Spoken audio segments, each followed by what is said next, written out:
저는 이 본문의 말씀을 가지고 이런 제목을 정했습니다. 의연한 바울. 의연한 바울.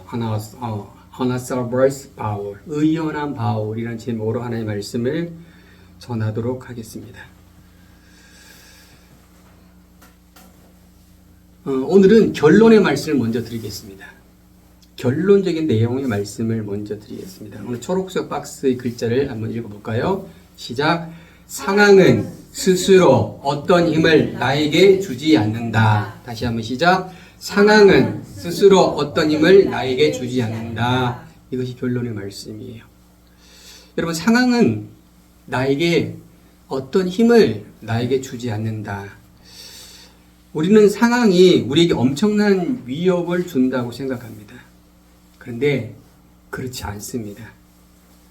상황은 일이 되어가는 과정, 형편이라고 말합니다. 그 이상 그 이하도 아닙니다. 우리는 늘 말하죠. 우리에게 좋은 상황이 오면 편안한 마음이 될 것이고, 우리에게 좋지 않은 상황이 되면 불안한 마음이 넘쳐난다고 우리는 늘 말합니다. 경북 지역에 어마무시한 산불이 일어났습니다. 많은 사람들이 피해를 입고 고통을 받고 있습니다. 그런데 이 거대한 산불이 우리의 마음에 고통과 좌절을 가져줬다고 생각하십니까? 제가 좀 말장난 같은데 잘 들어보십시오. 굉장히 중요한 포인트 중에 하나입니다.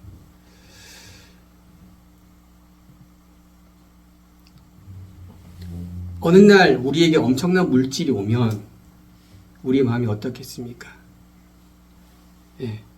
그 엄청난 물질, 그 돈을 소유하게 된 상황으로 인해 우리 마음의 기쁨이 충만해지는 걸까요?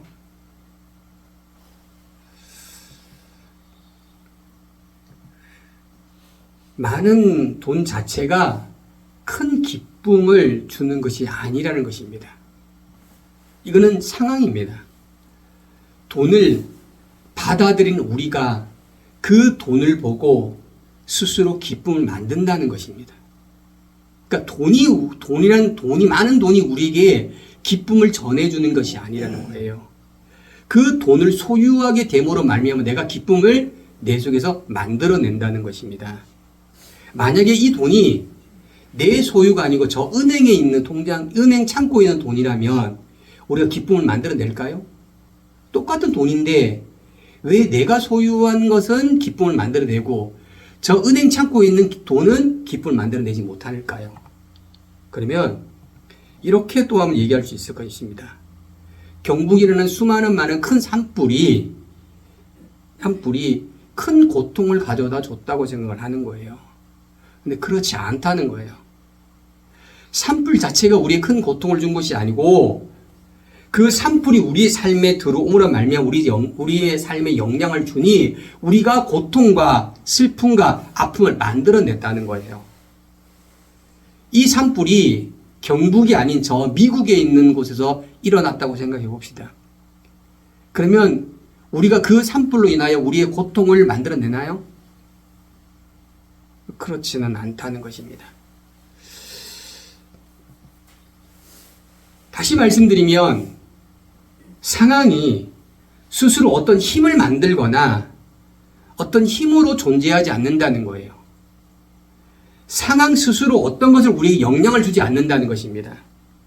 상황을 받아들이는 우리가 어떤 때는 고통을, 어떤 때는 기쁨을 만들어낸다는 사실을 기억하시기 바랍니다. 자, 갑자기 왜 상황과 이런 얘기가 진행이 되느냐입니다. 제가 앞서 상황에 대해서 설명을 드렸죠. 상황은 어떤 힘을 우리에게 주는 것이 아니라는 거예요.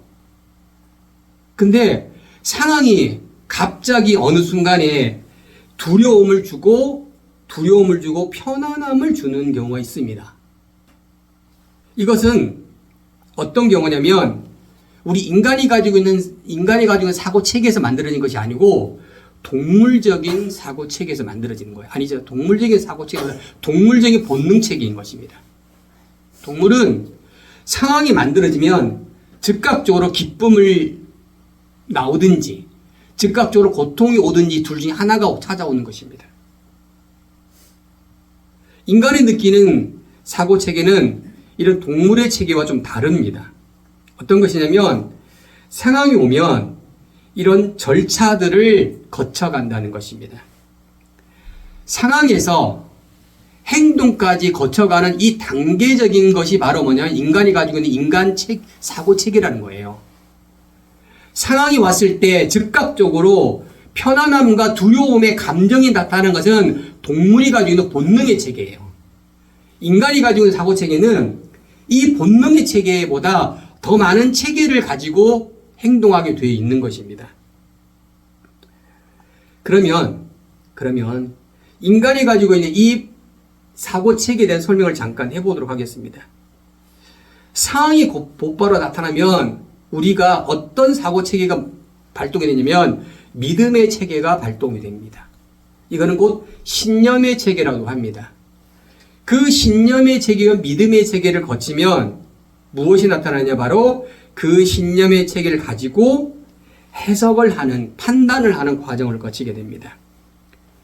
이 판단의 과정을 거치고 난 다음에 그 다음에 뭐가 나타나냐? 감정, 말하면 두려움이 나타나든 편안함이 나타나든 그것이 나타나게 되는 것입니다. 그거를 만들어내는 것입니다. 제가 소위 말씀드린 상황이 우리에게 편안함을 주거나 두려움을 주는 것이 아니라고 말씀드렸어요. 우리는 그 상황을 보고 우리의 믿음의 체계, 우리의 신념의 체계를 가지고 해석을 하고 그 다음에 내가 두려움을 만들어낼지 편안함을 만들어낼지 만들어낸다는 것입니다. 그리고 이것을 가지고 깊은 생각에 가게 됩니다. 그 생각의 과정을 거치고 난 다음에 우리는 행동이라는 액션이 나타나는 거예요. 이것이 바로 인간이 가지고 있는 바로 인간의 사고 체계의 과정인 것입니다. 갑자기 왜 이런 얘기를 하느냐? 아니라는 것입니다. 오늘 저는 이 본문의 말씀을 보면서 사도 바울이 행하고 있는 행동에 대해서 주목하게 되었어요. 왜 이런 행동을 사도 바울이 할까? 왜 이런 행동을 서심치 않고 사도 바울은 진행하고 있을까? 우리가 예전에 듣고 있는 전래동화나 우화처럼 그런 이야기가 아니라는 거예요. 이거는 팩트입니다. 사도 바울이 거쳐갔던 그 삶의 여정을 그대로 누가가 기록한 팩트라는 거예요. 그러면 이 팩트에 있는 이 사도 바울이 어떤 상태로 어떤 사고 체계로 이런 삶을 살았는지 한번 주목해 보았던 것입니다. 자, 우리가 보았던 것처럼 사도 바울은 사도행전 21장에 천부장의 보호를 받고 이제 군중들 앞에 서게 됩니다.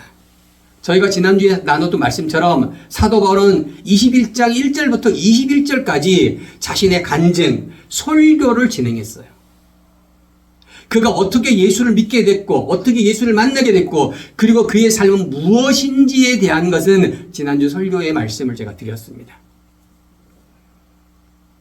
그는 분명히 자신에 대한 분명한 이야기를 그는 합니다.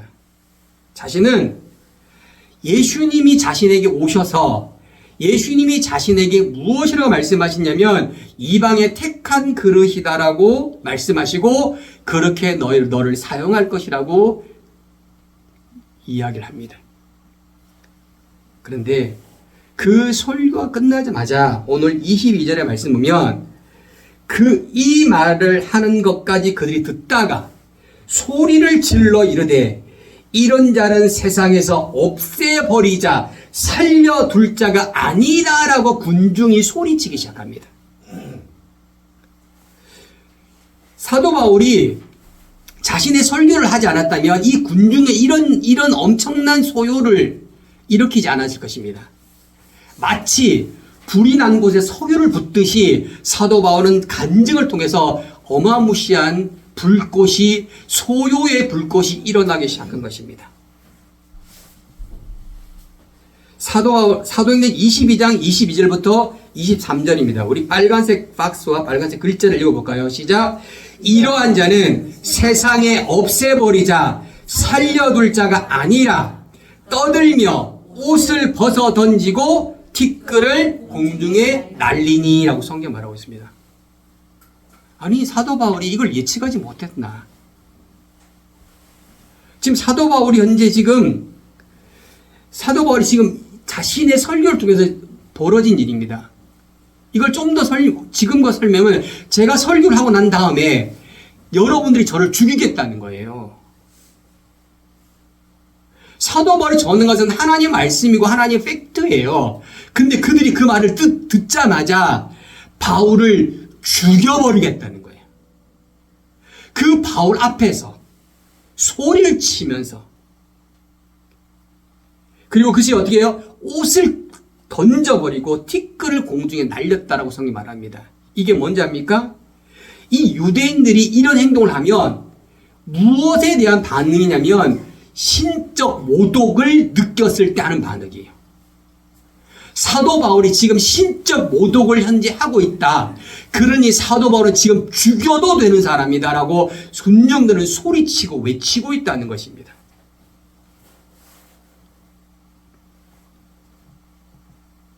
이것뿐만 아닙니다. 사도행전 22장, 23장에 하면 또 이런 본문이 나옵니다. 자, 40명이 넘는 사람이 대제사장과 장로들에게 맹세를 합니다. 자, 한번 읽어볼까요? 시작. 이튿날 아침 유대 사람들이 음모를 꾸미고 맹세했습니다. 이러한 음모에 40명이 넘는 남자들이 가담했습니다. 그들은 대제사장들과 장로들에게 가서 말했습니다. 굳게 맹세했습니다. 무엇을 굳게 맹세했느냐? 바로 이것을 맹세했습니다. 빨간 박스 같이 시작. 바울을 죽일 때까지는 먹지도 마시지도 않겠다. 다시 시작. 우리가 바울을 죽기 전에는 아무것도 먹지 않겠다. 여러분, 이게 무슨 말입니까? 바울을 죽일 때까지 나는 곡기를 끊겠다는 거예요.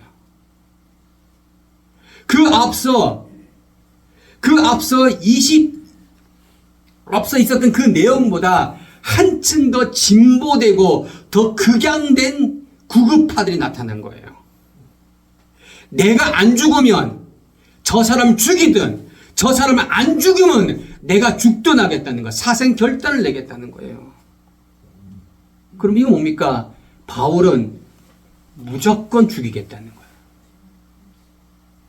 바울은 무조건 죽이겠다는 거예요. 바울이 살인자입니까? 바울이 그들의 아픔을 준 엄청난 소요의 대상입니까?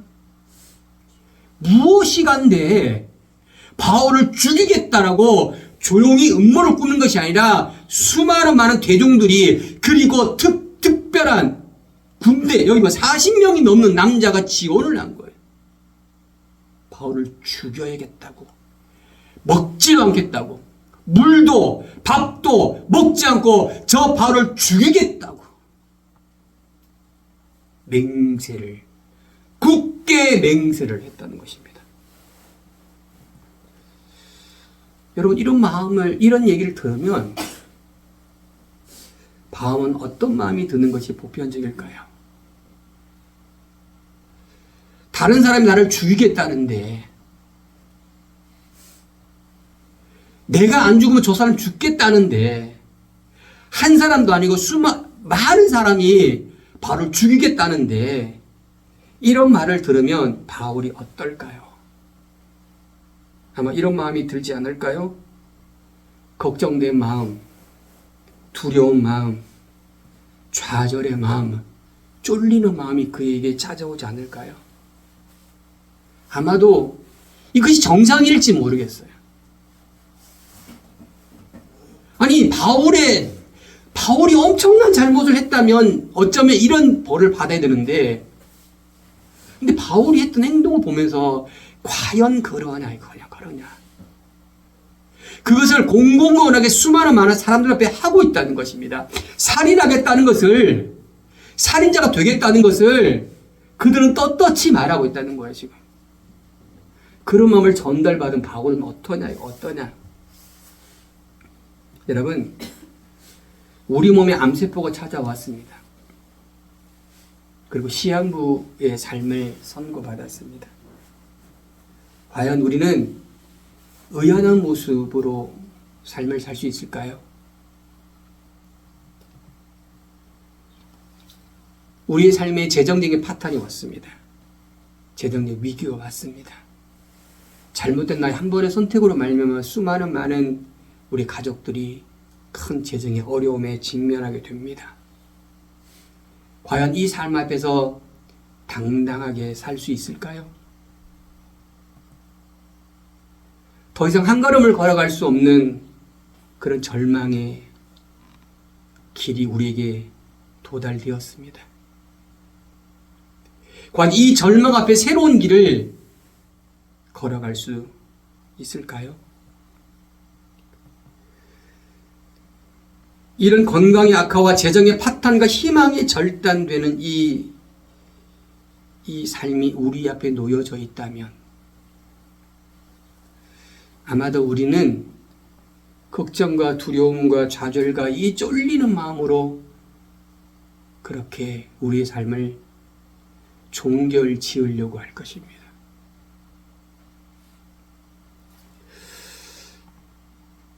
이것이 보통의 사람들의 모습입니다. 아니, 보통의 사람이 아니고 조금 더 이 본문을 통해서 제가 서두에 말씀드린 것처럼 상황이 어떤 힘이 없다라고 제가 결론으로 말씀드렸어요. 그러면 바울을 죽이겠다 공공연히 외치는 그들의 소리를 듣는 이 바울의 반응을 통해서 우리가 어떠한 상황 속에 어떠한 자세로 있어야 되는지를 한번 이야기를 나눠보려고 하는 것입니다. 자, 바울은 어떠한 자세가 되었느냐? 바울은 이 난동, 이 소요의 원인을 제공했던 사람이에요. 그래서 바울을 보호하려고 군인들이 바울을 채찍하고 묶었습니다. 파란색 글자 읽어볼까요? 시작. 아직 판결받지 않은 로마 시민을 채찍질하는 것이 합법한 것입니까? 라고 바울이 말을 합니다. 여러분, 지금은 아무리 죄인이라도 얼굴에 초상권이 보호가 되고요. 변호사를 선임할 수 있는 권리가 있고 말하지 않을 권리가 있어요. 근데 50년만 하더라도 어떻습니까? 여러분, 우리 안기부 아시죠? 그냥 가면 죽습니다. 거짓말을 지어내게 인간을 그렇게 만들어가요. 근데 지금 2000년 전에 사건이에요. 바울이 죄가 있든 죄가 없든 바울은 지금 죄인으로 취급을 당하게 되고 있어요. 지금 묶여있는 죄인인 거예요. 근데 이 바울이 지금 뭐라고 말하느냐? 판결받지 않는다라예요. 판결받지 않는 사람이라는 거예요. 그리고 어찌하여 너희가 나에게 채찍질을 하느냐라고 당당히 바울이 말을 하고 있다는 것입니다. 아니, 바울이 지금 어떤 상황으로 바울이 이렇게 묶여졌습니까? 바울이 말하지 말았다면, 바울이 설교만 하지 않았다면, 바울이 입 다물고 있었다면 이런 소유가 일어나지 않았을 것이고, 두 번째, 바울을 죽이겠다고 그들이 난동을 부리지 않았을 것입니다. 그런데 이 바울이 그런 난동의 원인의 제공자임에도 불구하고 이 바울은 지금 뭐라 말하냐? 나는 로마 시민이야. 그리고 나는 당당히 합법적으로 판결을 받을 사람이야 라고 당당히 말하고 있다는 거예요. 저는 이 본문의 말씀 보면서 과연 바울은 대체 어떤 사람일까? 아니, 바울이 어떤 사람인데 이것을 그들 앞에서 쫄리지 않는 마음으로 당당하게 말하고 있을까? 대체 어떤 사람이지? 어떤 심리의 상태지? 그에게 주어진 상황이 어떤 상황인지 그는 외면하고 있나? 죽어도 아무 말할 수 없는 그런 연약한 태풍 앞에 촛불과 같은 사람인데 어떻게 바울은 저런 말을 그렇게 할까? 바울의 모습 한번 살펴보겠습니다. 23장 1절 말씀 우리 한번 같이 읽어볼까요? 시작. 내 형제들이여 나는 오늘까지 모든 선한 양심으로 하나님을 위해 살아왔습니다. 라고 강조합니다. 나는 오늘까지 지금까지 모든 선한 양심으로 살아왔다는 거예요. 누구를 위해? 하나님을 위해 이겁니다. 바울이 지금 말하고 있는 말을 보십시오. 바울은 그 상황 앞에서, 죽음의 상황 앞에서, 그들이 죽이겠다는 그 소리 앞에 상황 앞에서 바울이 이렇게 말하는 거예요. 나는 선한 양심으로 살았다는 것입니다. 나는 하나님을 위해 살았다는 것입니다. 그래서 나는 한 점 부끄러움이 없다는 거예요. 나는 한 점 부끄러움이 없다는 것입니다. 나는 한 점 범죄한 사실이 없다는 것입니다. 여기 양심이 뭐냐면, 양심이 원문으로 말하는 스네이네이스입니다. 스네이네이스. 이 스네이네이스는 옳고 그름을 구별하는 심리적인 능력이에요. 양심이 뭐냐면 옳고 그름을 구별하는 심리적인 능력이 바로 양심입니다. 양심. 근데 그 양심 보세요. 오직 하나님을 위해 살았다는 거예요. 자, 이걸 제가 영어 성경으로 좀 볼까요? 좀 더 선명해집니다. 보세요. Before God입니다. Before God, in all good conscience입니다. 여기 before God, 빨간색 박스가 뭐냐면 before가 뭐냐면 전입니다. God, 하나님 전입니다. 이게 뭐냐면 하나님이 앞에 계시고 내가 뒤에 있는 거예요. 다시 말입니다. 이 전이라는 게 하나님이 앞에 계시고 내가 뒤에 있는 거예요. 하나님이 앞에 계시고 in all good conscience, 내가 뒤에서 모든 선한 양심으로 가지고 있다는 거예요. 내 삶은 하나님 앞에 있는 삶이에요. 무슨 말인지 이해되시죠? 바울은 뭐라 말하냐? 나는 내 모든 삶이 하나님 앞에서 모든 선한 삶을 가지고 나는 살았다는 것입니다. 이것입니다. 그러기에 나는 한 점 부끄러움도 없다는 거예요. 그러기에 나는 한 점 두려움도 없다는 거예요. 나는 그렇게 살았다는 거예요. 내가 설교하고 내가 간직하고 내가 하는 이 모든 행동들은 하나님 앞에서 살아온 삶이라는 거예요.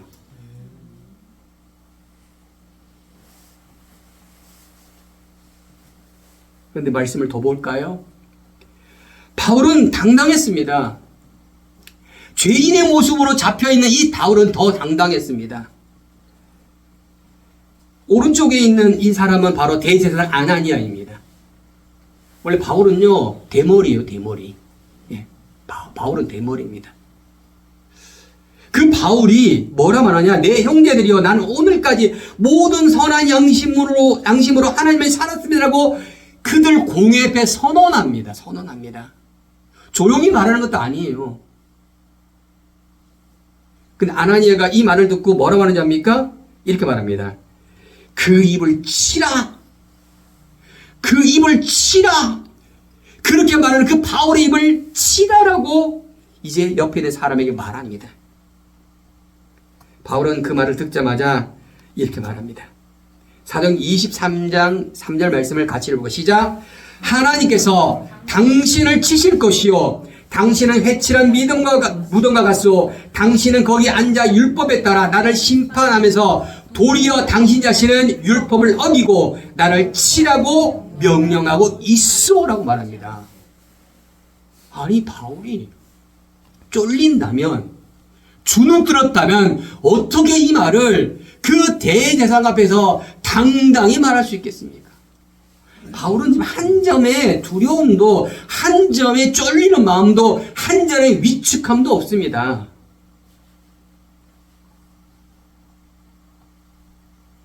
바울은 말합니다. 율법을 가지고 판단할 대제사장이 율법을 어기고 있다라고 말하는 거예요. 당신의 나를 치라고 말하는 것은 당신이 율법을 현재 어기고 있는 거예요.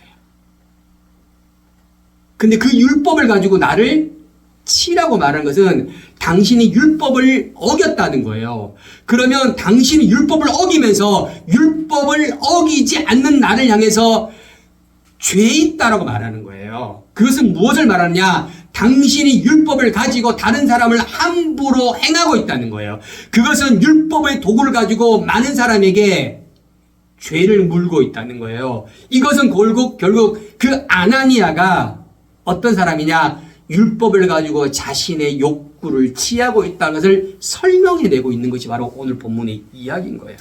그래서 바울이 뭐라 말하냐면 우리말 성경은 이게 회칠한 무덤이라 말하고 개역개정에는 회칠한 담이라고 말하고 있습니다.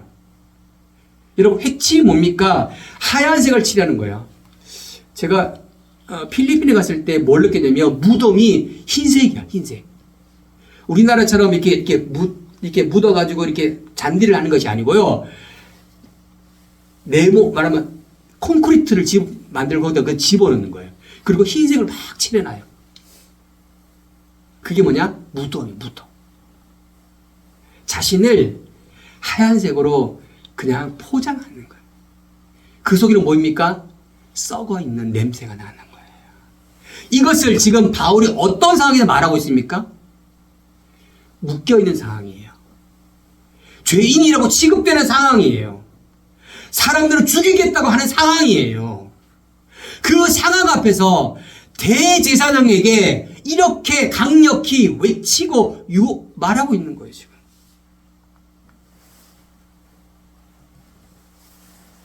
여러분, 바울은 이 일로 인하여 어떤 일을 벌였습니까? 더 큰 어려움이 찾아옵니다. 바로 아까 우리가 읽었던 말씀처럼 바울을 죽을 때까지 먹지도 마시지 않겠다라고 40명의 지원자가 나타나는 거예요. 아니 바울이 입 좀 다물고 있지. 아니 못한다고 그렇게 함부로 말을 하냐고요. 지금 죽고 싶어서 환영을 했다. 지금 바울은 지금 이런 상황을 지금 바울은 몰고 오고 있다는 거 지금. 왜 바울은 이 거대한 파도 앞에서 당당함을 가질 수 있을까요? 왜 바울은 그 거대한 권력 앞에서 당당함을 가질 수 있을까요? 이것은 바울이 가지고 있는 믿음의 체계에 관련되어 있는 것입니다. 제가 서두에 말씀드렸죠. 상황이 오면 제일 먼저 가동하는 것이 무엇이냐? 믿음의 체계입니다. 신념의 체계입니다. 네. 바울은 그가 뭐라 말하냐? 나는 하나님 앞에 살았다. 나는 하나님 앞에 지금까지 살아왔다. 나는 하나님 앞에서 선한 양심을 가지고 살아왔다라고 그런 고백했어요. 이것이 뭐냐? 바울의 믿음의 체계예요. 믿음의 체계. 그래서 바울은요, 쫄리는 마음도, 불안한 마음도, 두려운 마음도 없이 당당한 것입니다. 제가 앞에서 보여드렸던 인간의 사고 체계를 다시 설명을 드려볼게요. 이거를 제가 공부를 하면서 많은 시간들이 필요하겠더라고요. 그래서 다 설명할 수 없습니다. 그래서 시간이 되면 이 사고 체계를 한번 말씀을 드릴 예정입니다. 오늘은 상황에 대한 이야기를 하기 때문에 간단히 설명하겠습니다. 바울은 상황이 왔을 때 두려운 마음을 가지지 않았다는 거예요. 그런데 바울은 죽음의 상황 앞에서 어떤 것이 나타나느냐? 평안함이 나타났어요. 당당함이 나타났어요. 바울은 서두에 말한 것처럼 그 믿음의 체계를 통해서 그는 새로운 해석을 하게 된 거예요. 그리고 그에게 감정이 나타나는데 불안한 마음, 쫄리는 마음이 아니라 편안한 마음, 당당한 마음이 그에게 나타났어요. 그는 어떻게 하느냐? 당당함을 선언했던 것입니다.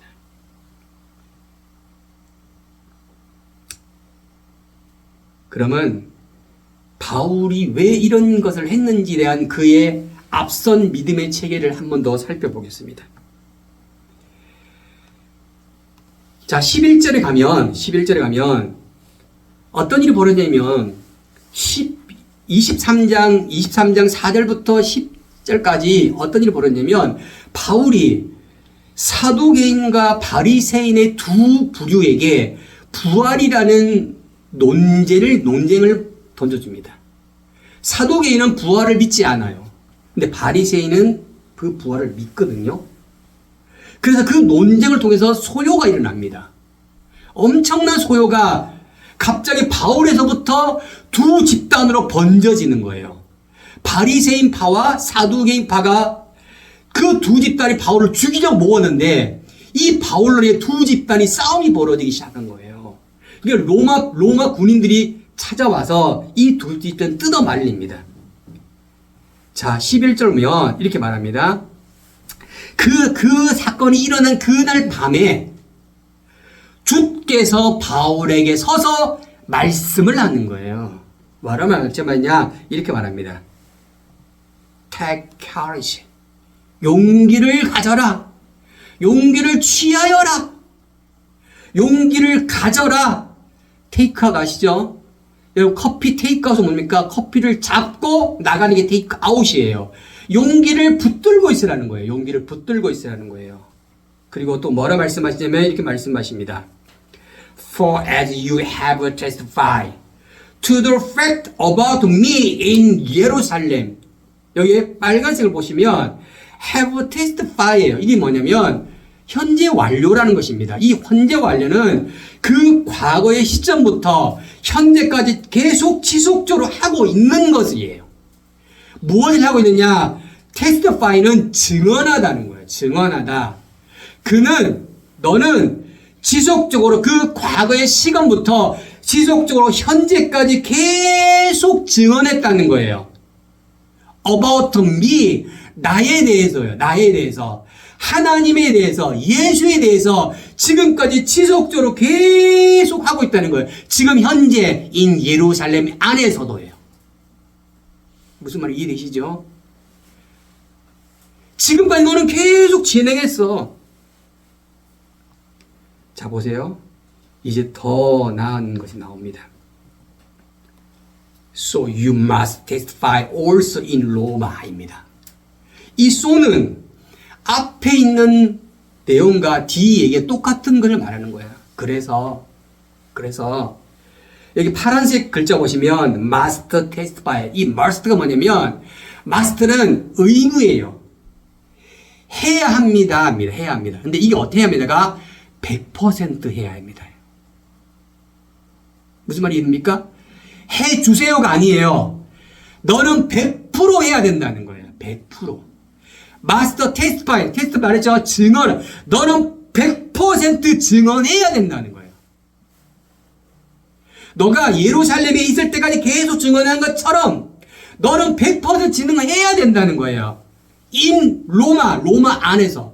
여러분 지금 바울이 로마까지 어떻게 잡혀가는지 압니까?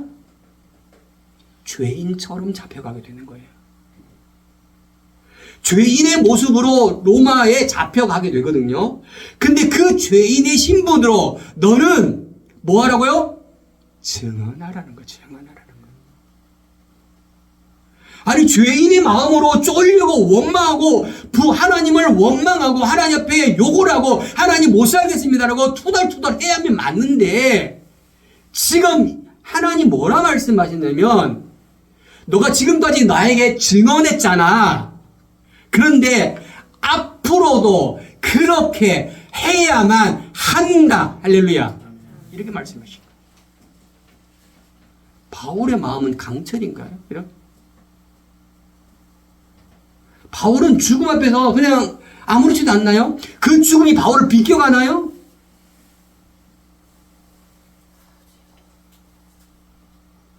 바울은 로마에 어떻게 가는지 아시죠? 제가 말씀드리죠. 잡혀갑니다. 죄인의 모습으로 잡혀갑니다.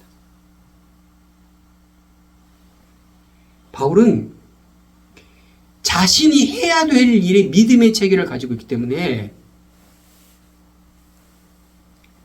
하나님의 증인에 살 것을 하나님이 선언하신 거예요. 그 소요 사태의 그 감옥 속에서.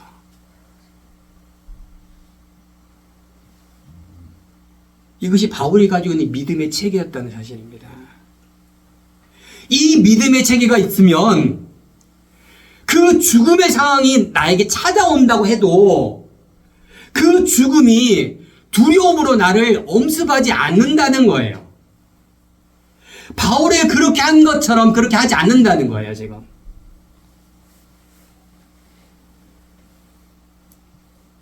우리가 누구이며 우리가 어떤 일을 해야 되며 우리가 어떻게 살아야 되니 명확한 그 믿음의 체계가 바울에게 있었던 것처럼 저와 여러분과 있기를 축복합니다.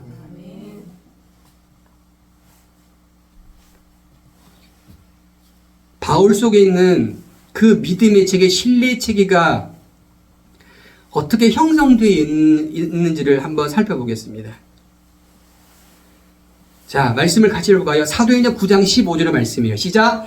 주께서 이르시되 가라, 이 사람은 이방인과 임금들과 이스라엘 자손에게 내 이름을 전하기 위하여 택한 나의 그릇이다. 할렐루야. 내 이름을 전하기 위해 택한 나의 그릇이다라고 아나니에게 선언한 거예요. 말씀해 주신 거예요. 그 아나니아가 이 말을 누구에게 전했겠습니까? 바울에게 전했어요. 바울아, 너는 하나님의 택한 그릇이야. 하나님의 이름을 전하기 위한 택한 그릇이야. 이 말이 바울의 온 마음을 뒤엎고 있다는 거예요. 이것이 바울의 또 다른 신념의 체계인 거예요. 바울은 이 하나님 말씀에 근거하여 그 믿음의 체계, 신념의 체계를 내면에 가득 채우고 있었습니다. 그는 늘 말하며 나는 하나님의 그릇이야. 나는 하나님의 택한 이방인의 그릇이야. 그러기에 그는 14장 19절에 그가 돌에 맞았습니다. 유대인들이 돌에 맞았어요. 그리고 죽었어요. 순간적으로 졸도했습니다. 그리고 유대인이 그를 어떻게 죽었다고 내버려줍니다. 그런데 그날 아침에 그가 일어나서 다시 걸어갑니다. 그럼에도 불구하고 그는 어떻게 해요? 다시 복음을 전하러 걸어갑니다. 사도행 16장 21절에 로마 간수들에 의해서 어디가 깊은 감옥에 갇히게 됩니다. 그 로마 감옥에서 그가 어떻게 했습니까? 하나님의 영광을 누리고 찬양을 하게 됩니다. 그가 그렇게 했던 이유가 뭡니까? 나는 하나님의 택한 것이야. 것을 그는 마음속에 간직했기 때문에 그 감옥의 상황이 그를 힘들거나 그를 어렵거나 그를 어둠으로 몰고 가지 않았다는 거예요. 사도행전 21장 21절 가면 바울이 예루살렘에 선교복을 했어요. 근데 야고보와 그들이 뭘 합니까? 이 바울의 사역을 의심합니다. 자신이 가장 이해해 줄 줄 알았던 그 예루살렘 교회도 자신을 외면했습니다. 그랬을 때에도 바울은 나는 하나님의 그릇이다. 나는 예수님의 그릇이다. 나는 성령님이 사용하는 그릇이다. 라는 것을 1초도 의심하지 않았다는 사실입니다.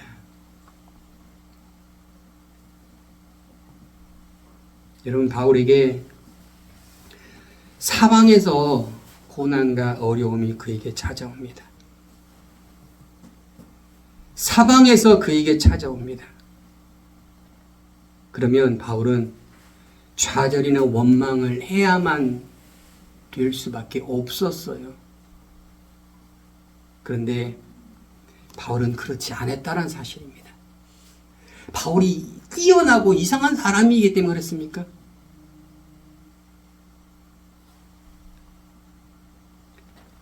바울은 자신은 하나님의 그릇인 것을 가슴에 깊이 새기고 있었다는 거예요. 그 믿음의 체계를 가지고 상황을 해석했어요.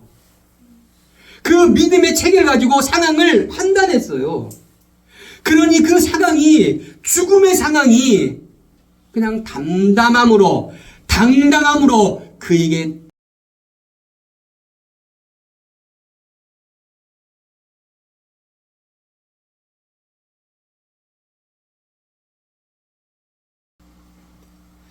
주님이 이 거대한 해를 만드신 분인 것을 우리는 인식을 해야 되는 것입니다. 마태복음 10장 39절 가면 이렇게 말씀하십니다. 자기 목숨을 얻는 자는 잃을 것이지만 나를 위해 자기의 목숨을 잃는 자는 얻는다. 이겁니다. 나를 위해 자기 목숨을 잃는 자는 얻는다라고 마태복음 10장 39절 말씀하시는 거예요.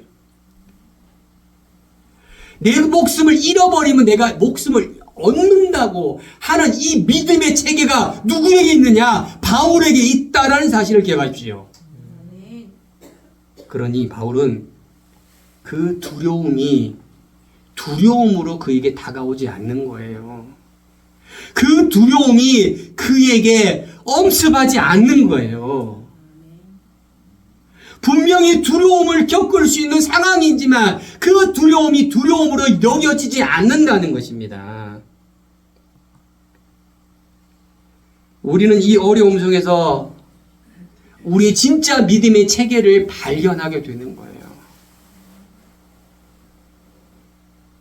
고난은요, 우리의 진짜 믿음을 드러나게 만드는 것입니다.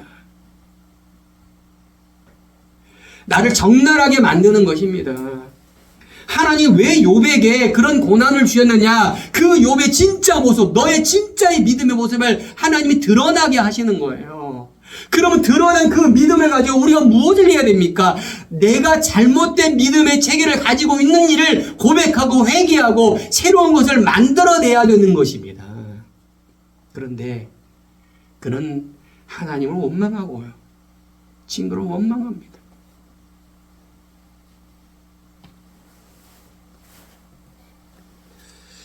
여러분, 상황은 상황일 뿐입니다.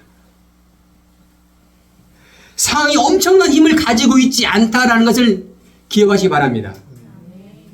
상황을 맞이하는 우리의 모습이 더 중요한 거예요. 우리 모습. 상황을 인식하는 우리의 믿음의 체계가 중요하다는 거예요. 아무리 많이 돈이 와도, 아무리 많은 고통이 와도 무엇으로 느낄까, 어떤 감정을 만들어낼까는 나의 믿음의 체계에서부터 내가 결정하는 거예요. 내가. 상황이 주는 게 아니라는 거예요. 상황이. 근데 우리는 자꾸 오해를 한다니까. 상황이 되면, 이런 상황이 되면, 이런 상황이 되면이라고 말하는 거예요. 아니라니까요. 그거는 아무 관계가 없는 거라고요. 바울은 절망 앞에 의연했어요. 두려움 앞에 의연했어요. 왜 우리는 절망 앞에 의연하지 못하는가요? 왜 우리는 두려움의 상황 앞에 의연하지 못하는가요? 바울이 이상한 사람인가요? 바울이 뛰어난 사람인가요?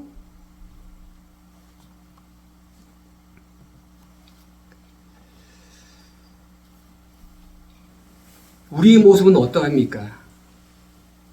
우리는 상황을 인식하는 믿음의 체계는 어떠합니까? 왜 바울이 절망 앞에서 의연했죠? 왜 두려움 앞에 의연했죠? 왜 우리는 이런 상황 앞에 의연하지 못하는 것이죠?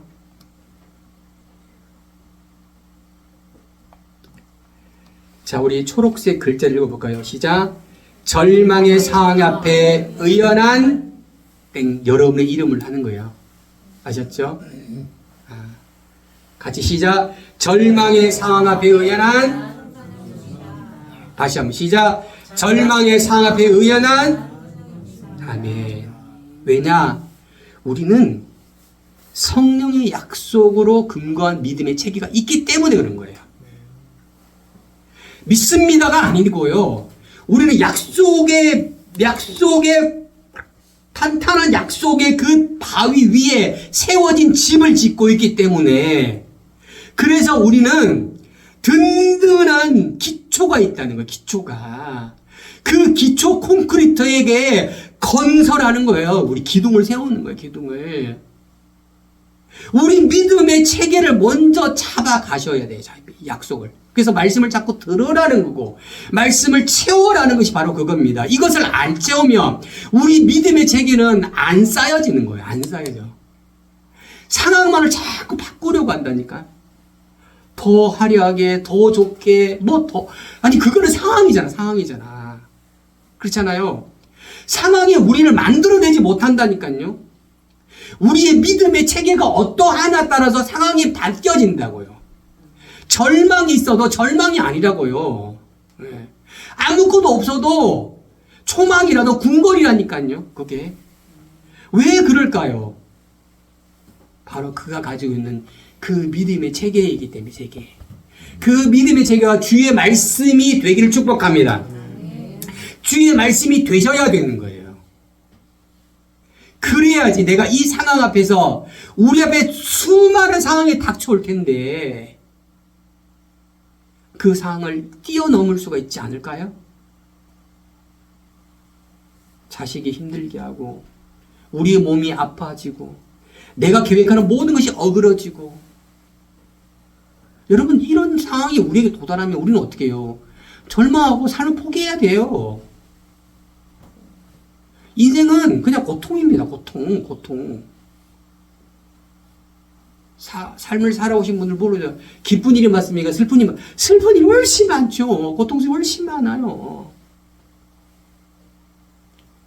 우리가 이 기쁨으로 우리의 삶을 지속하고 우리의 삶을 연결해 나갈 수 있는 것은 우리의 믿음의 체계를 온전히 굳건히 채우셔야 되는 것입니다. 무엇으로? 주의 말씀으로. 이거밖에 없습니다.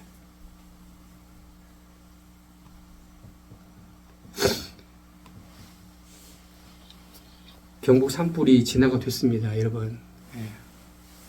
여의도에 한 156배 정도가 탔다고 합니다. 수많은 많은 이재민도 발생됐습니다. 우리가 이들 위해서 기도해야 될 것이고 우리 교회도 동참할 것입니다. 그런데 이런 상황이 놓여있다 하더라도 우리가 의연할 수 있는 건 우리의 믿음의 체계, 이 체계, 이것에 우리는 더 포커싱이 가 있기를 축복합니다. 그래서 상황에 와서 요지부동하지 않는, 오늘 제가 설교의 제목처럼 의연한 바울처럼 의연한 저와 여러분 되기를 예수님 축복합니다. 축복합니다.